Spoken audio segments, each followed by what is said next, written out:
عمرك صحيتي من النوم كده بعد 8 9 ساعات نوم كاملين ولقيتي نفسك تعبانة؟ بس التعب هو مش تعب عادي، هو إرهاق كأنك عمالة تجري في ماراثون طول الليل. تلاقي فكك مسدود، كتافك تقيلة جدا، معدتك فيها انقباضات غريبة ملهاش أي تفسير طبي. تروحي للدكاترة تعملي تحاليل وتطلع النتيجة انتي كويسة يا مدام، مفيش أي حاجة عضوية، ده شوية إرهاق أو ضغط نفسي. حرفيا الجملة دي بتعصب، صح؟ لان من جواكي انتي حاسه بالوجع بجد، حاسه بتقل بيسحب روحك للارض. الحقيقه اللي احنا دايما بنهرب منها ان الجسم عمره ما بيكذب. العقل ممكن يخدعك على فكره، ممكن يقنعك انك تخطيتي الموقف، او انك سامحتي الشخص اللي اذاكي، او انك قويه ومش متاثره بضغط الشغل او ضغط البيت. ولكن جسمك بيسجل كل حاجه حرفيا. في كتابنا الشهير في علم النفس The Body Keeps the Score، أو الجسد يحتفظ بالصدمة أو جسمك يتذكر كل شيء، بيشرح إزاي إن كل موقف خذلان، كل كلمة قاسية أنت سمعتيها، كل مرة بلعتي فيها إهانتك أو سكتي عن حقك عشان ترضي الناس، المشاعر دي ما بتتبخرش في الهواء. المشاعر دي بتتخزن في العضلات بتاعتك، في جهازك العصبي، في قولونك، في ظهرك. فاحنا للأسف بنعامل جسمنا على إنه مجرد روبوت أو آلة أو عربية، آلة مطلوب منها تصحى الصبح كل يوم، تروح الشغل أو تخدم العيلة، تبتسم، تخلص الشغل اللي وراها. ولما الآلة دي تتعطل أو تشتكي بنزعل منها ونجلدها. انت بتتدلعي، قومي شوفي وراكي ايه بقى، مفيش وقت للتعب. فاحنا حولنا جسمنا حرفيا لساحة حرب، بدل ما يكون هو بيتنا الآمن بقى هو العدو اللي بنحاربه علشان يكمل بالعافية. الأسوأ من كده بقى هو علاقتنا بشكل جسمنا نفسه. البنت في مجتمعنا بتتربى من وهي صغيرة على إن جسمها ده ملك للآخرين، ملك لنظرة المجتمع، لمعايير جمال مستحيل إنها تتحقق، أو لتوقعات الناس. ففي علم النفس بيسمي الحالة دي تشييء الذات. يعني إيه يا حبيبة؟ يعني انتي ما بتبصيش لجسمك من جوه، انتي ما بتحسيش بيه حرفيا، انتي دايما بتبصيله بعيون الناس من بره. فتلاقي نفسك واقفة قدام المراية مش عشان تشوفي نفسك، لأ، انتي علشان تدوري على العيوب اللي الناس ممكن تنتقدها فيكي. فتراقبي وزنك، تراقبي تجاعيد وشك كرمش ولا لأ، محتاجة أعمل بوتوكس ولا لأ. بتراقبي كل تفصيلة كأنك حرفيا مفتش جلاد بشع، مش كأنك صاحبة الجسم اللي انت فيه ده أصلا. فالانفصال ده بيخلق نوع من أنواع الألم اسمه body shame أو عار الجسد. فلما تحسي بالعار ده من جسمك انت بتتفصلي عنه، تبقي عايشة جوه دماغك بس، جوه أفكارك بس، ودوامة التفكير المفرط والمخاوف، وسايبة جسمك تحت عمال يعاني لوحده. تخيلي مثلا معايا كده، انتي ساكنة بيت، ولكن انتي قاعدة في الدور اللي فوق، قافلة على نفسك أوضة واحدة بس في البيت كله اللي هي دماغك، وسايبة باقي البيت ينهار، يتكهرب بقى، يولع، يصرخ من الوجع تحت ايده براحتك وانتي متجاهلاه تماما. ده بالظبط اللي بيحصل لما الناقد الداخلي بتاعك يبدأ يشتغل. وأول ما تغلطي صوت الناقد اللي جواكي ده يفضل يقولك يا غبية، انتي دايما بتعملي كده، دايما بتبوظي الدنيا كده. فجهازك العصبي هو ما بيفهمش للأسف إن ده مجرد صوت جوه دماغك. فجهازك العصبي بيترجم ده على إنه تهديد حقيقي لحياتك، فيبدأ بقى يفرز كورتيزول وأدرينالين اللي هي هرمونات التوتر، نبضات قلبك تزيد، عضلاتك تشد، مستعد إن هو يقاتل أو يهرب. ولكن انتي قاعدة في مكانك، يا قاعدة على الكنبة، يا قاعدة على السرير، يا قاعدة على المكتب، مش في ماراثون أنا. وكل الطاقات السلبية دي تتحبس جوه عضلاتك. علشان كده انت دايما حاسة انك مرهقة، انت حرفيا كأنك بتحاربي أسد جوه دماغك كل يوم. في ناس هتيجي تقولي بقى طب ايه الحل يا حبيبي؟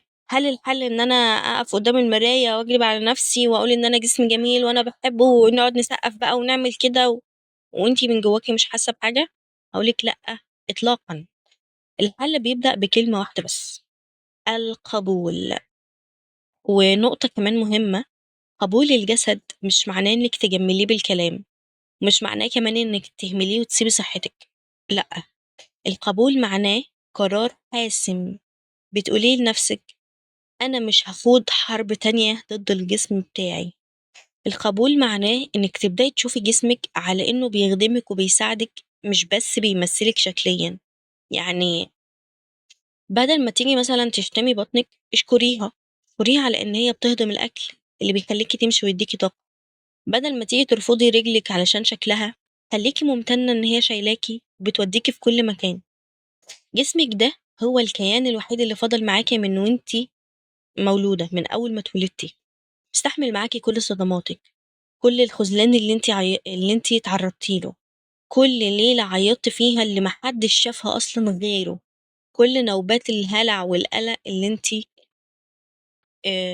اللي هي كانت عندِك، واستحمل أكل غلط، واستحمل قلة نوم، واستحمل كلامِك القاسي ليه، مش هيبقى أنتِ والمجتمع عليه، يعني ولسه لحد الآن بيعافر عشان يخلّيكِ تتنفّسي وتعيشي، مش آن الأوان بقى إن إحنا نعتذر له؟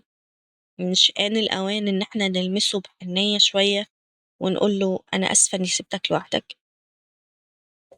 طيب علشان نرجع لجسمنا محتاجين نعمل حاجة اسمها التجسُّد، إننا نرجع نسكن جواه، جوّه جسمنا المرّة دي بأمان مش بحرب.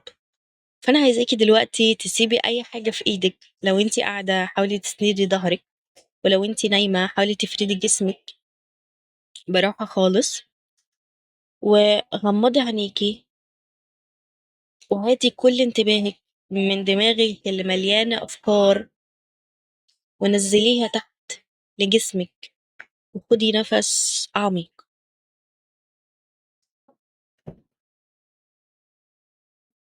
عايزاكِ تطلّعي النَفَس كإنِّك بتطلّعي تنهيدة للارتياح طويلة كده، طويلة.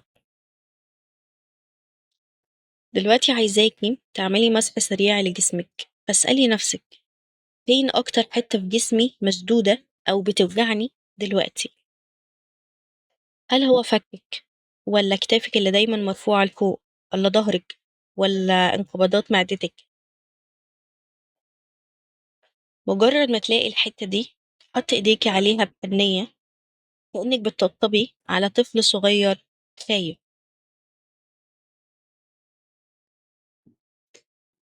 ما تحاوليش تغيّري الوجع، ما تحاوليش تصلّحيه، أنا عايزاكِ بس تفضلي تقولي أنا حاسة بيك وأنا شايفاك وأنت مسموح لك ترتاح دلوقتي.